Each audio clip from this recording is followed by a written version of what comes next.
चलिए गाइस, पहले सवाल का जवाब दीजिए। पहला सवाल आपके सामने है, जो बच्चे लेट आ रहे हैं वो कोई बात नहीं, ठीक है।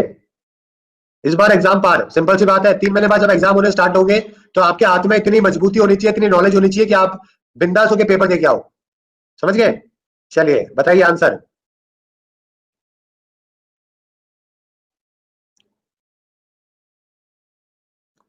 बिल्कुल सही बात है। यूनेस्को की द्वारा, यूनेस्को के द्वारा ओल्डेस्ट जो सर्वाइविंग बुक है ना दुनिया में, ओल्डेस्ट सर्वाइविंग बुक है ना, उसका किताब पता है किसको मिलता है? उसको मिलता है ऋग्वेद को। बिल्कुल सही जवाब है दोस्तों आपका। 92% बच्चों का बिल्कुल सही जवाब है। चैट ऑफ कर देता हूँ भाई, मैं बहुत बच्चे चैट में आंसर करते हैं। सीधे सीधे कमेंट में आंसर करना सीखो, थोड़ा सा बड़े बन जाओ। कमेंट में क्या, पोल में आंसर करना सीखो, थोड़ा बड़े बन जाओ भाई, बड़ों की तरह थोड़ा सा बिहेव करो। आप लोग यार क्या करते हो, मना करने के बाद में भी कमेंट में आंसर करते हो। 4-5 क्वेश्चन बाद में ओपन कर दूंगा, देख लेंगे कि कौन नंबर 1 पे चल रहा है लीडर बोर्ड पे, ठीक है ना।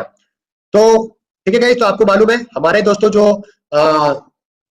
ठीक है, हमारे संप्रदाय के अकॉर्डिंगली 4 बड़ी ग्रंथ है जो कि माने जाते हैं किताबें, सामवेद, यजुर्वेद, अथर्ववेद और ये क्वेश्चन कहां से आया?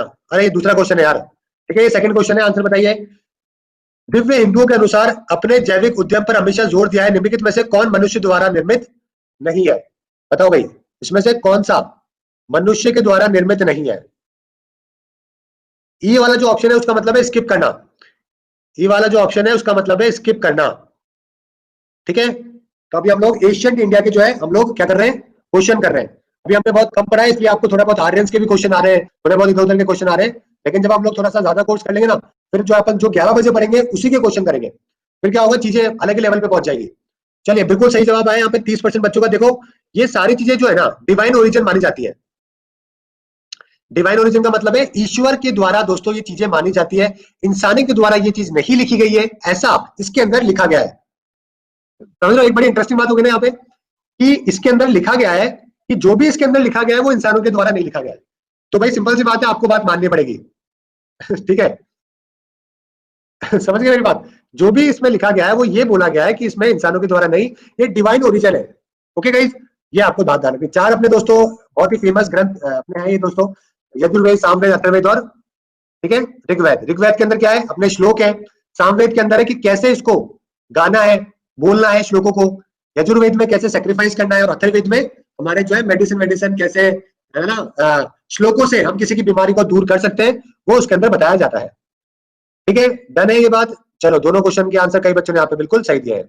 अगला सवाल, अगला सवाल आप आंसर कर नहीं पाओगे वैसे तो। पॉलिटिकल स्ट्रक्चर ऋग्वेद के टाइम पे क्या था? हालांकि हम थोड़ा सा आगे चले गए, लेकिन फिर भी कोशिश करिए आंसर करने की, क्योंकि काम तो आएगा ऑब्वियसली। अभी हम लोग क्या कर रहे हैं, एशियंट इंडिया के क्वेश्चंस कर रहे हैं, ठीक है ना। अभी हम लोग एशियंट इंडिया जो कि कवर कर रहे हैं। ऑप्शन नहीं आ रहा है, ऑप्शन आ तो रहा है भाई, और कैसा आएगा? बच्चे कर तो रहे आंसर। 34% बच्चों ने कुल, ग्राम, विश्व, जन और राष्ट्र बी आंसर लगाया। बिल्कुल 1 नंबर सही आंसर है। सबसे पहले होता था कुल, फिर होता है ग्राम, फिर होता है विश्व, फिर होता है जन, और फिर आता है आपका राष्ट्र। ठीक है गाइस, इस तरीके से चलता है। और अभी प्रतीक्षा है जो कि नंबर 1 पे चल रही है। अगला सवाल, सप्त सिंधु रीजन, आर्यंस का घर, किसके द्वारा डिक्लेयर किया गया?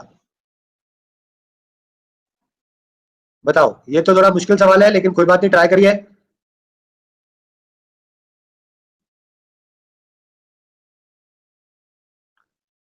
जल्दी से आंसर करो भाई, आंसर करो, बहुत अच्छा क्वेश्चन है। ये क्वेश्चन आपके आया था यूपीएससी सीएससी 2016 का है, ठीक है, सिविल सर्विसेज एग्जाम, उसके अंदर आया था। काफी बच्चों को गलत जवाब आ रहे हैं यहाँ पे, इसलिए क्योंकि थोड़ा सा मुश्किल सवाल था। आंसर हो जाएगा इसी दास, इसी दास के द्वारा दोस्तों ये कहा गया था। समझ गए? आर्यंस लोगों ने जब ऋग्वेद लिखी तो उसमें ये बोला था कि हम लोग 7 नदियों के वहां पे रहते हैं, तो सप्त सिंधा उसको कहा गया था। ठीक है, मैच कर रही है भाई आर्यन इन्वेजन, इसको मैच करना पड़ेगा आप लोगों को, मतलब ये रहे ऑप्शन। चलो, आप लोग इसका आंसर नहीं कर पाओगे, मैं बताता हूँ आपको इसका आंसर। इसका आंसर हो जाएगा गाइज कुछ इस प्रकार से। यूरोपियन थ्योरी जो है वो दी गई सर डब्ल्यू जोन्स के द्वारा। सेंट्रल एशियन थ्योरी दी गई मैक्स मुलर के द्वारा। आर्टिक रीजन की थ्योरी बाल गंगाधर तिलक। और इंडियन थ्योरी जो है दोस्तों वो एसी दास के द्वारा। समझ गए? पेपर में 4 तरीके के सवाल बनेंगे। ये तो हो गए zones, central, arctic, central Asian theory जो है वो है अपने मैक्स मूलर। और आर्कटिक वाली बात करें, आर्कटिक रीजन थ्योरी की, तो ये अपने तिलक साहब के द्वारा दोस्तों दी गई। और इंडियन थ्योरी की बात करें तो ये अपने AC दास के द्वारा दी गई। ठीक है गाइस, आप लोग आंसर करने की जरूरत नहीं है, अगला आंसर करो भाई। अगला क्वेश्चन आप लोगों के लिए है कि वैदिक काल में निम्नलिखित में से कौन वायुमंडल का देवता नहीं था? वायुमंडल का देवता कौन सा वाला नहीं था? जल्दी से आंसर करो। ठीक है, एशियंट इंडिया के क्वेश्चन है जो कि अभी हम लोग कर रहे हैं। कल अपना क्या हो जाएगा, कल अपन ज्योग्राफी करेंगे ना। हाँ, कल ज्योग्राफी दिवस है, परसों पॉलिटी दिवस है। ठीक है, बहुत मजा आएगा आपको पढ़ने में। चलिए, बिल्कुल सही है, दयाल यहाँ पे दोस्तों बिल्कुल सही जवाब है। ठीक है गाइस, डी आपका यहाँ पे बिल्कुल सही जवाब होगा, 101%। काफी 44% बच्चों ने यहाँ पे बिल्कुल सही जवाब दिया है। ठीक है, 44% बहुत सही है। इन सबके ऊपर श्लोक है जो कि लिखे हुए थे। ठीक है, चलिए, कुछ बच्चों ने यहाँ पे वैसे पढ़ा हुआ है इतिहास पहले, तो काफी सही बात है, मतलब आप लोगों का रिविजन हो रहा है। Which river is not mention in Rigveda? Rigveda में कौन सी नदी के बारे में बात नहीं करी गई थी? बताइए बताइए, आंसर करिए। ऋग्वेद में कौन सी नदी के बारे में बात नहीं करी गई?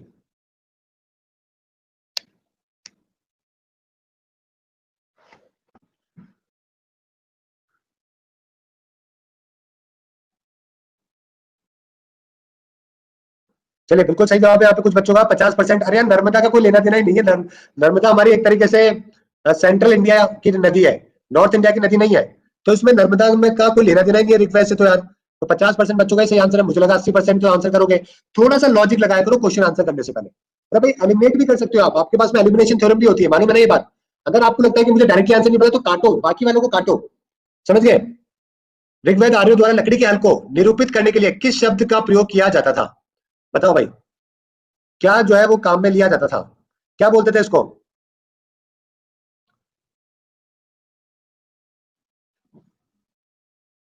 तो लकड़ी को वो करते हैं ना लकड़ी से। इंडस वैली में भी नाम इसका सेम ही था वैसे। इंडस वैली के अंदर भी मैंने आपको बताया ना, हल जो है वो पता, हल वहां पे था। हल के बारे में लोगों को पता था। तो हल जो है ना उसको लंगल है जो कि दोस्तों कहा करते थे। बी आपका यहाँ पे बिल्कुल सही आंसर होगा। काफी बच्चों को गलत चलेगा इस बार आंसर। चलिए, कोई दिक्कत नहीं है, आगे बढ़ते हैं। इन द ऋग्वैदिक दशरंजन योद्धा the Bharat emerge winner at the bank of, क्या बात है? ये 10 बैटल की बात हो रही है। किसी ने मैंने टॉप 20 बैटल वाला वीडियो बनाया था, देखा था क्या? अभी कुछ दिन पहले मैंने top 20 battles of Indian history के बारे में पढ़ाया था। मैंने, कितने बच्चों ने देखा था टॉप 20 बैटल्स का? जिन लोगों ने वो वीडियो देखा होगा ना, वो लोग इसका सही आंसर करेंगे। नहीं देखा, कोई बात नहीं, आपको मिल जाएगा, पीछे जाके देख लेना। मैंने हमारे देश की 20 महत्वपूर्ण बैटल के बारे में बताया था। उसमें बताया था कब हुई, कैसी हुई, क्यों जीता कोई, क्या कारण रहा जीतने का, है ना? ये सब चीजें मैंने उसके अंदर बताई थी। 20 बैटल थी उसके अंदर। बहुत सही सही वीडियो था यार उस दिन मेरे ख्याल से 7 या 8 हजार बच्चे थे यहाँ पे अकेडमी के ऊपर। 7-8 हजार बच्चे थे, मतलब लाइव। बहुत अच्छा सही वीडियो था वो। ठीक है, तो आंसर क्या हो जाएगा? कौन सी नदी के ऊपर दोस्तों ये युद्ध है जो कि हुआ था? बैटल ऑफ टैंकिंग, पारुश्री नदी के ऊपर। ठीक है, पारुश्री नदी। समझ गए? बैटल ऑफ टैंकिंग में क्या था कि 10 योद्धा थे, ओके, जिन्होंने आपस में लड़ाई लड़ी थी। ऋग्वेद के अंदर ये कहानी बता रखी है कि एक तुस्तु फैमिली का, भारत नाम का किंग हुआ करता था। उसके सामने 9 अलग अलग ट्राइब के लोगों ने मिलकर जो है वो युद्ध किया था। और उसमें जीता कौन? भारत ही जीता। तो त्रिशु फैमिली है ना, वही जीता। भारत किंग के नाम पे भारत पड़ा, ऐसा उसके अंदर बताया जाता है। ठीक है, चलिए। Which among the following are important functionaries of early Vedic period? बताओ भाई, अर्ली वैदिक पीरियड की दोस्तों फंक्शनरीज उस टाइम पे क्या थी? बताइए बताइए, आंसर क्या होगा? कौन से प्रारंभिक वैदिक काल के महत्वपूर्ण अधिकारी थे? अधिकारियों के नाम हुआ करते थे उस जमाने में। पंडित जी अपने पुरोहित जी होते थे। यार, आपको क्या हिंदी में लिखते ही आपको क्या थोड़ा इजी हो गया आपके लिए यहाँ पे, है ना, आंसर देना। फिर भी देखो यहाँ पे 31% बच्चों ने पुरोहित आंसर किया है। ये सारे के सारे इंपॉर्टेंट थे भाई, ये सारे के सारे भाई साहब इंपॉर्टेंट थे। पंडित जी इंपॉर्टेंट नहीं थे, सेना वाले लोग भी थे, गांव के। इक्वालिटी दोस्तों उस जमाने में हमको देखने को मिलती थी। आज के हिसाब से आंसर नहीं करना है। अरे भाई, आज के हिसाब से आंसर नहीं करना है कि पंडित जी जो है वो सबसे ऊपर है। ठीक है, बड़े बड़े मिनिस्टर लोग जाके ढोक कर रहे हैं, पंडित जी से पूछ रहे हैं इस बार इलेक्शन जीतूंगा कि नहीं जीतूंगा। पंडित जी बोल रहे हैं काम कर, ठीक है, ये वाला मंत्र जब जीत जाएगा। चलिए, वैदिक यज्ञोपवीत संस्कार के लिए सही व्यवस्था करने के लिए निम्नलिखित में से कौन सा वैदिक पुजारी सबसे अधिक जिम्मेदार था? वैदिक प्रीस्ट जो कि दोस्तों आपको सेक्रीफाइस की जो काम करवाता था। अरे, जो आपके एक पंडित अलग होता है ना, अरे भाई, शादी वाला पंडित अलग होता है। आपके जो मरने के टाइम पे जो पंडित आता है वो अलग पंडित होता है। तो जब कोई भी यज्ञ वज्ञ वाली बात होती थी ना, तो पंडित अलग आया करता था। उस अलग पंडित का नाम था अर्थवयु। अर्थवयु हम उसको कहा करते थे, क्या बोलते थे? अर्थवयु हम उसको कहा करते थे। बहुत कम लोगों को पता है इसके बारे में। ठीक है, चलिए मुश्किल सवाल है ना, थोड़े से मजा आ रहा है कि नहीं आ रहा है? अरे जो आते हैं वो तो आप हमेशा कर दोगे, थोड़े से मुश्किल सवाल करने बहुत जरूरी है। देखो 12 बजे वाला जो ये सेशन है ना, मैंने थोड़ा थोड़ा सा इसको क्या अलग तरीके से डिजाइन किया है। इसमें 3 तरीके के क्वेश्चन होंगे, एक होंगे इजी, एक होंगे मॉडरेट और एक होंगे टफ। आपको अपना लेवल जो है वो यहाँ पे लेके जाना है, समझ गए? पेपर में चाहे टफ क्वेश्चन आए तब भी अटेम्प्ट करोगे, मॉडरेट पेपर आए तब भी कर लो तो फोड़ ही दोगे, वो तो मेरे पढ़ाए बिना भी कर देते हैं। लेकिन आपको अपना लेवल को इंप्रूवमेंट करना है, ठीक है? चलिए बताइए, शूद्रों का देवता दोस्तों कौन जो है वो माना जाता था? बताइए, लेटर वैदिक पीरियड के अंदर जो आपको मालूम है ना, ब्राह्मण, क्षत्रिय, शूद्र और वैश्य, इस तरीके से दोस्तों इन लोगों ने डिवीजन कर दिया था, समझ गए? तो उस डिवीजन में जो शूद्र हुआ करते थे उनके देवता कौन होते थे? बताइए बताइए।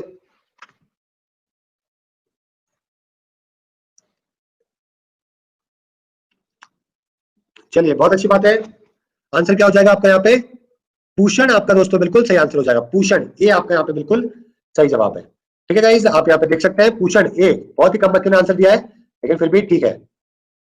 चलिए, ऋग्वैदिक के अंदर दोस्तों स्ट्रॉम जो आता था ना, तूफान, तूफान का देवता कौन होता था? तूफान का देवता कौन होता था, कोई बताएगा? थॉर। रो थॉर वालों, पेपर में थॉर करके आओगे क्या? आंसर दिया नहीं क्या मैंने, वो नहीं दिया क्या आपको पोल?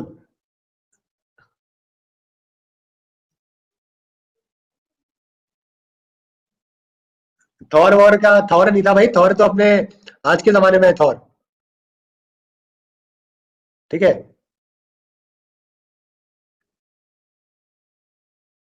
डायनोस है, सही है सही है, बिल्कुल सही है। मारुत आपका बिल्कुल यहाँ पे सही जवाब होगा, जो कि 25% लोगों ने किया है। ठीक है, तो आपको थोड़ा सा जरूरत है, आपको आर्यन से पढ़ाऊंगा ना, तब आपको क्या है सारे कंसेप्ट क्लियर हो जाएंगे। अभी मुझे मालूम है आपको थोड़ा सा कई बच्चों ने नहीं पढ़े होंगे तो उनको लग रहा होगा, ठीक है, लेकिन जब मैं आर्यन से पढ़ाऊंगा तो आपको सब चीजें क्लियर हो जाएगी। मोस्ट इंपॉर्टेंट गॉड दोस्तों ऋग्वेद के टाइम पे कौन होते थे, बताओ भाई?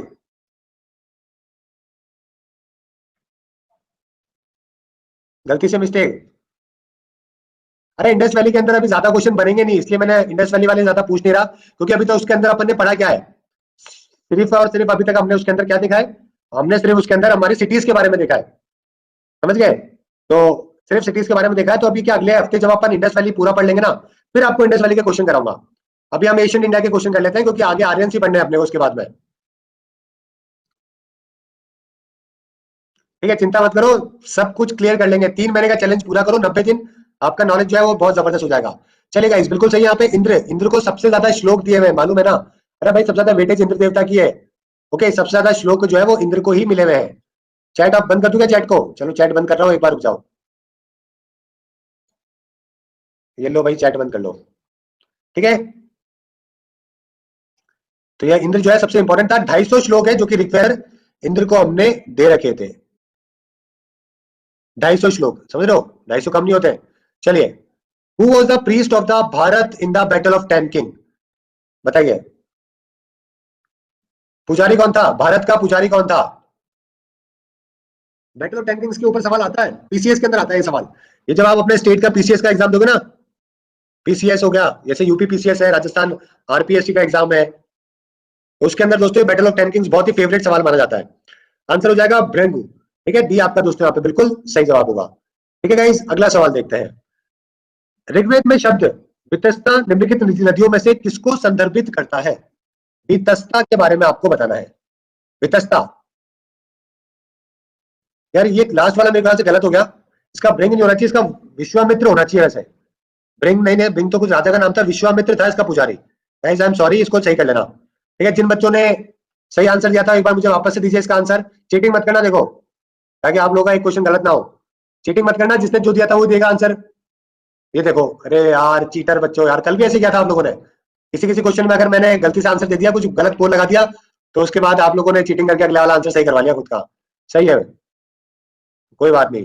The term Vitasta in Rigveda refer to which one of the following rivers, बताओ भाई, वितस्ता किसका नाम था ऋग्वेद के अंदर?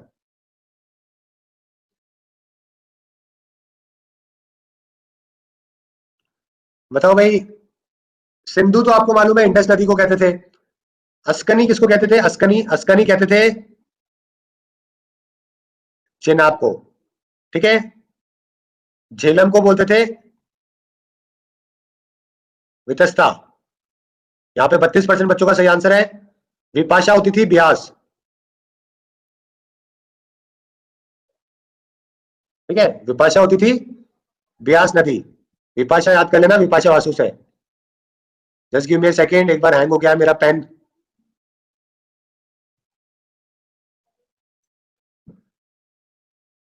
पेन ये एक बार हैंग हो गया, एक बार रुक जाओ। हाँ, ब्यास होती थी आपकी विपाशा। विपाशा बासु से याद कर लेना, कोई दिक्कत नहीं है, ठीक है। इंडस आपको मालूम है, सिंधु हम इसको कहते थे। ओके, शतुद्री किसको कहते थे? सतलज को,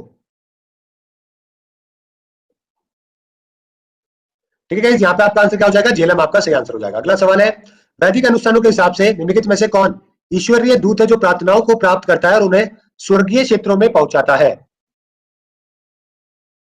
बताइए कौन है, ऐसा करने वाला कौन है?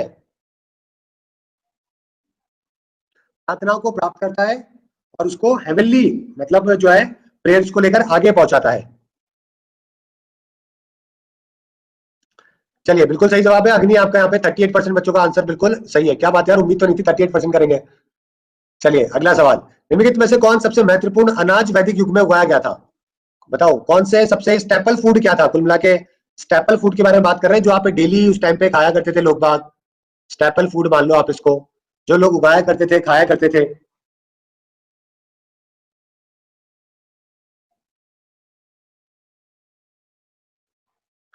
चलिए, 47% बच्चों का बिल्कुल सही आंसर है, ठीक है गाइस। जौ जो होता था ना, बार्ले, ये दोस्तों उनका स्टेपल फूड है जो कि हुआ करता था। विपाशा वैदिक पीरियड में किसको कहते हैं? ये तो अभी आप बता ही दोगे। अभी थोड़ी देर पहले मैंने बताया आपको विपाशा वासु के बारे में। गलत मत करना भाई, अभी अभी सुना है। अभी भी गलत करोगे तो फिर कैसे काम चलेगा जीवन में? हाँ सही है, 80% लोगों का सही आंसर है अभी तो। चलिए, बहुत अच्छी बात है, ब्यास आपका 80% बच्चों का बिल्कुल सही जवाब है, ठीक है। बाकी सबको आपको मालूम है। रिवीजन करवाओ क्या? झेलम को क्या बोलते हैं? झेलम, झेलम, थोड़ी देर पहले तो पूछा था। हाँ, वितस्ता। झेलम थी आपकी वितस्ता। गंगा तो थी नहीं, क्या इंडस हो गई आपकी सिंधु नदी, ठीक है। अगला सवाल है आपका, प्रसिद्ध गायत्री मंत्र निम्नलिखित में से किस वैदिक देवी को से संबोधित है? बताओ भाई।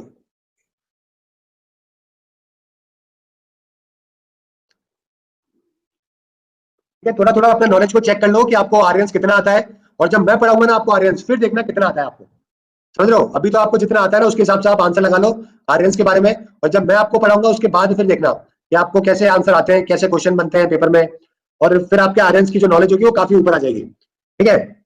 और अगली वाली जो अपनी मंडे को क्लास होगी उसके अंदर फिर हम लोग कवर करेंगे अपना क्वेश्चन इंडेक्स वाली, पूरा खत्म कर लेंगे अपन। चलिए, बिल्कुल बहुत अच्छी बात है गाइस। आंसर क्या हो जाएगा? सावित्री आपका बिल्कुल सही आंसर हो जाएगा। सरस्वती को लेकर दोस्तों गायत्री मंत्र है जो कि बनाया हुआ है। ओके, ऋग्वेद के मंडल 362 के अंदर है। ओके गाइस, अगला सवाल, प्रारंभिक वैदिक युग के दौरान सबसे महत्वपूर्ण देवता निम्नलिखित में से कौन सा था? ये भी एक और महत्वपूर्ण सवाल है। सबसे पहले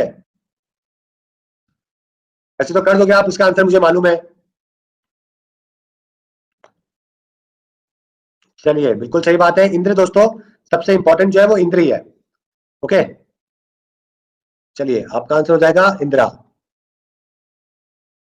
अगला सवाल, निस्क का इस्तेमाल विनिमय के माध्यम से रूप में किस काल में किया जाता था? निस्क एक मीडियम ऑफ एक्सचेंज हुआ करता था। अगर आपको कोई सामान खरीदना है ना, तो निस्क के द्वारा आप क्या करोगे? सामान खरीदोगे।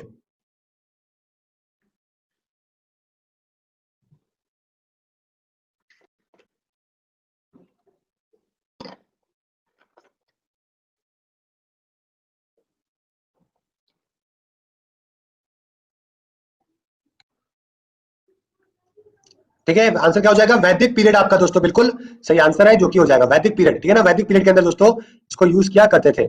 विच one of the following Indian literature the earliest known work, निम्नलिखित में से कौन सा भारतीय साहित्य है सबसे पुराना ज्ञात होता है? तो ये तो हमने अभी थोड़ी देर पहले ही इसके बारे में तो कर लिया था, है ना। तो ये तो ऋग्वेद आंसर हो जाएगा, इसमें कोई बड़ी बात नहीं है। ओके, कौन सा इंडियन लिटरेचर में 1028 हेम संस्कृत के अंदर लिखे हुए हैं? 1028 बताइए। और कितनी किताबें हैं टोटल? 10 किताबें हैं।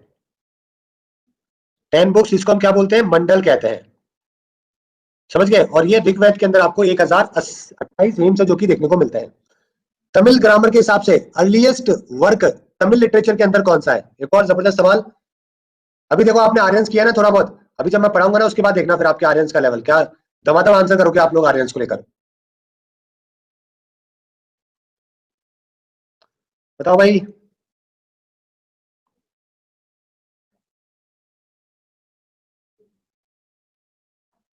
चलिए आंसर क्या हो जाएगा यहाँ पे?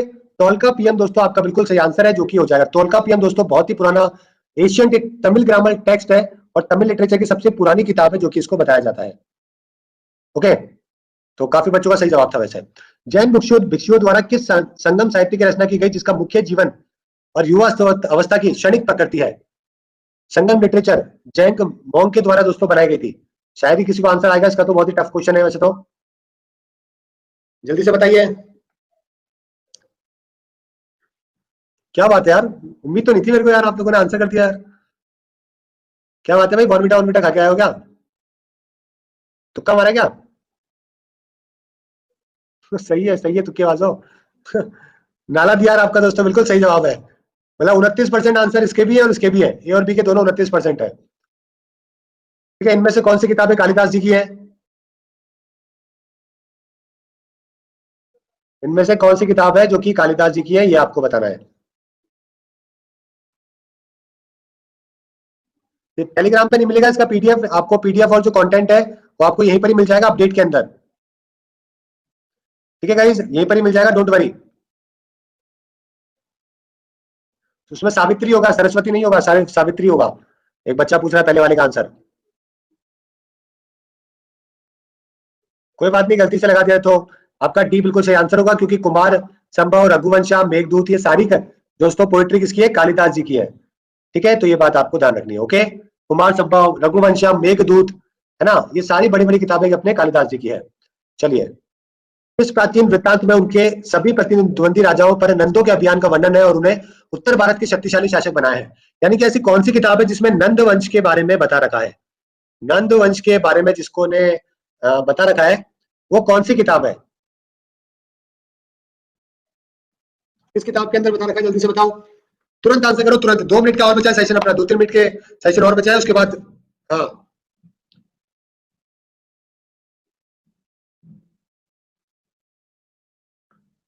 लीडर बोर्ड अभी आने वाला है, लीडर बोर्ड अभी आने वाला है, चिंता मत करो। लास्ट क्वेश्चन इसके बाद में पुराण साहब का दोस्तों बिल्कुल सही आंसर होगा, जिसके अंदर इसके बारे में बात की जा रही है। ठीक है, चलिए लास्ट सवाल है आज का दोस्तों आप लोगों के लिए, इसके बाद में देखेंगे लीडर बोर्ड। निम्नलिखित में से किसने मुद्रा राक्षस नाटक है जो कि लिखा है? जल्दी से बताइए। ये जो नाटक है वो किसके द्वारा लिखा गया है, ये आपको बताना है। संस्कृत के अंदर लिखा गया था दोस्तों, और इसके अंदर चंद्रगुप्त मौर्य के बारे में बता रखा था। चंद्रगुप्त मौर्य कैसे राजा बने उसके बारे में बता रखा था। ठीक है, लैपटॉप खरीदना है, एचपी का खरीद लो। अब देखते हैं दोस्तों लीडर बोर्ड क्या है अपना, क्योंकि आज का अपना लास्ट सवाल था। और इसी के साथ में देखते हैं अभी नंबर 1 पे कौन है। आंसर हो जाएगा इसका विशाखा दत्त। ठीक है गाइस, विशाखा दत्त आपका बिल्कुल सही जवाब है, जो कि यहाँ पे हो जाएगा। और नंबर 1 पे दोस्तों आज के टेस्ट जो रहे हैं उनका नाम है तुषार। ठीक है, फिर साक्षी है, फिर चंचल है, फिर सर्वेश, दीपक, अंजू, संदीप, सोमा, बी और कुमार और मिश्रा जी। समझ लो, तो ये सारे 10 बच्चे हैं जिन्होंने 3-4 हजार बच्चों के अंदर जो है टॉप 10 रैंक है जो कि हासिल करी है। कांग्रेचुलेशन गाइस, बहुत अच्छी बात है। लेकिन इसके अलावा दोस्तों यहीं पर ही आज खत्म नहीं होता अपना सेशन।